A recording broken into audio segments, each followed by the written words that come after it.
buenos días a todos, mi nombre es Ángel Cabañas y en este webinar vamos a mostrar la herramienta Solid Edge Electrical, un software de diseño eléctrico dentro del portfolio de Solid Edge. Vamos a mostrar un pequeño ejemplo de un sistema eléctrico definido de manera esquemática utilizando la herramienta Wiring Design. Como comentario, para la utilización de este software no sería necesario poseer licencia de Solid Edge 3D, aunque tiene una estrecha integración que permite lanzar y automatizar las conexiones de cableado desde el entorno esquemático al entorno 3D. Vamos a comenzar abriendo un proyecto en el que tenemos un sistema sencillo que podríamos encontrar en un vehículo o similar, donde el sistema se ha dividido en varios diagramas según el circuito al que pertenece. Podemos tener, por ejemplo, el circuito de alimentación, el circuito de iluminación, y en este caso tenemos un diagrama en blanco en el que vamos a diseñar un sistema de sonido con dos altavoces. Una vez abierto este diagrama, vamos a pasar a insertar elementos. En la parte izquierda de la pantalla vamos buscando en las bibliotecas de símbolos y desplegando las pestañas hasta llegar al elemento que necesitamos, en este caso unos altavoces para el sistema de sonido. Con doble clic lo seleccionamos y lo ubicamos en el diagrama. Antes de colocarlos podríamos girarlos si fuera necesario, aunque posteriormente también sería posible hacerlo. También vamos a añadir una toma de tierra y por último vamos a añadir un interruptor.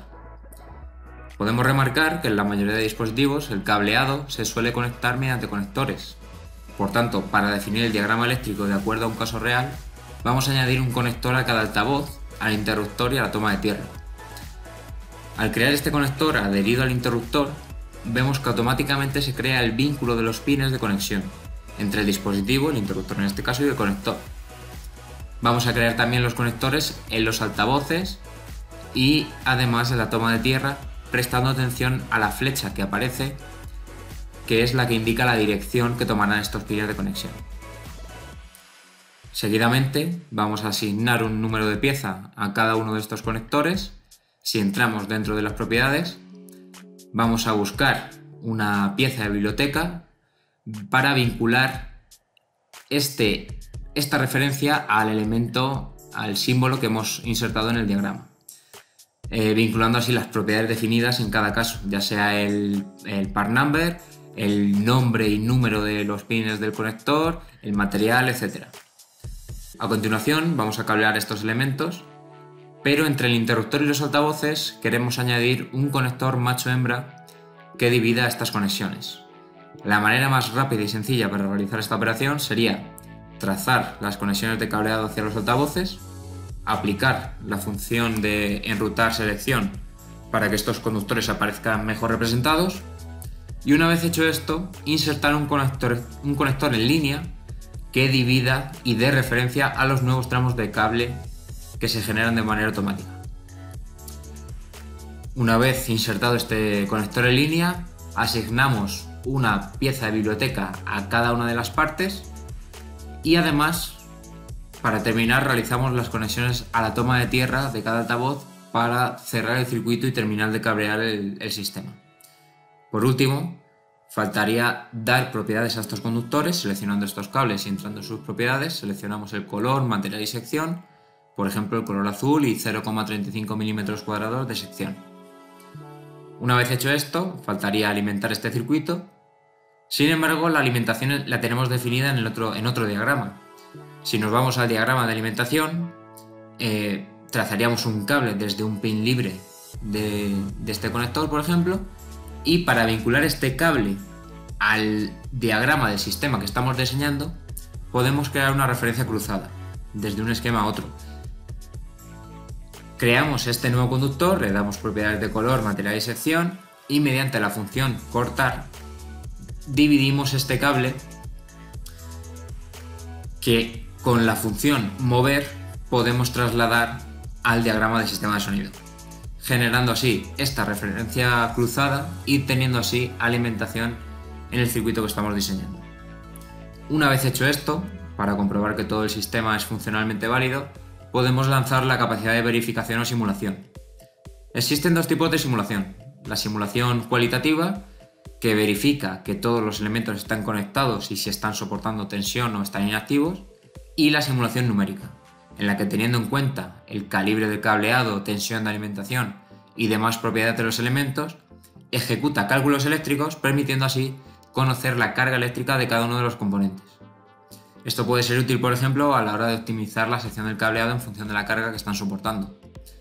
Además, otra de las funcionalidades a remarcar es la de simular el circuito frente a fallos o rotura en cualquiera de los elementos, permitiendo así conocer el comportamiento del sistema ante cualquier imprevisto desde la fase de diseño y ayudándonos a tomar las medidas necesarias para proteger el sistema eléctrico en consecuencia, ya sea colocando fusibles o distintas protecciones. En este caso, podemos ver que al activar la simulación cualitativa y activar todos los interruptores, el sistema estaría bien conectado y sería funcionalmente viable. Además, podemos ejecutar fallos en componentes si estudiara así el comportamiento del sistema eléctrico. Por ejemplo, si provocamos la rotura del fusible, esta rama aparecería en azul al no circular corriente. Por otro lado, tras comprobar que el funcionamiento del circuito es viable, vamos a ejecutar la simulación numérica, donde vemos que el cable que parte de la batería está en sobrecarga. Por lo que para solucionar este problema tendríamos que aumentar la sección del cableado. Y si fuera necesario, añadir un fusible o tomar cualquier otra decisión. En este caso vamos a aumentar la sección en ambos tramos, teniendo ahora una carga admisible en estos conductores.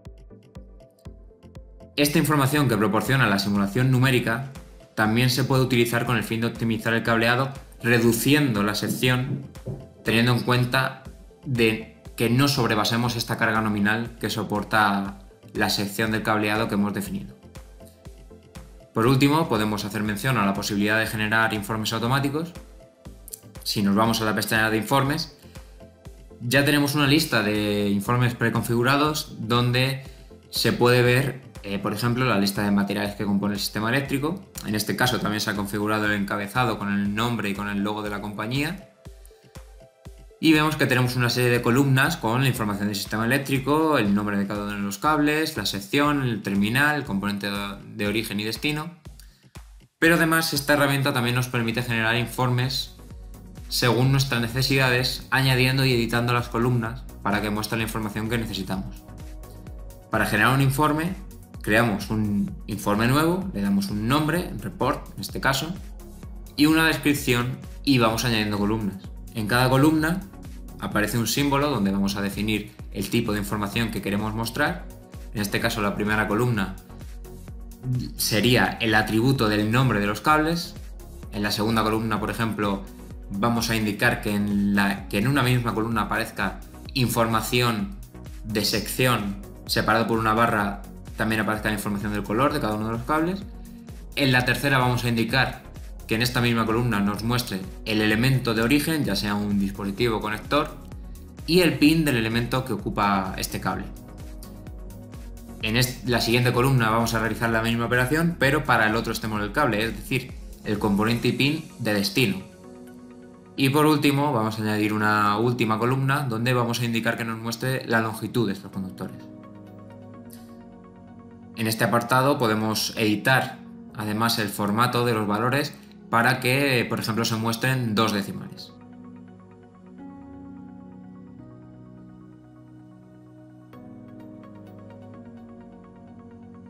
Guardamos y vamos a la lista de nuevo, donde vemos que al final aparece este nuevo informe que acabamos de crear, que al abrirlo vemos que aparece toda esta información que acabamos de definir. Si quisiéramos modificar o actualizar este informe, volveríamos a abrirle con la opción de construir y podríamos añadir más columnas o bien añadir información adicional, por ejemplo para conectores o dispositivos, para que en un mismo informe tengamos también información de estos elementos. Por último, podemos remarcar que tanto los informes como las tablas que pueden aparecer en los diagramas se actualizan automáticamente cuando existe algún cambio. Por ejemplo, si en un conductor indicamos una longitud de 300 milímetros, vemos que tanto en la tabla que aparece en el diagrama como si nos vamos al informe que acabamos de crear, esta información estaría en todo momento completamente actualizada. Y con esto terminaríamos este webinar. Muchas gracias a todos.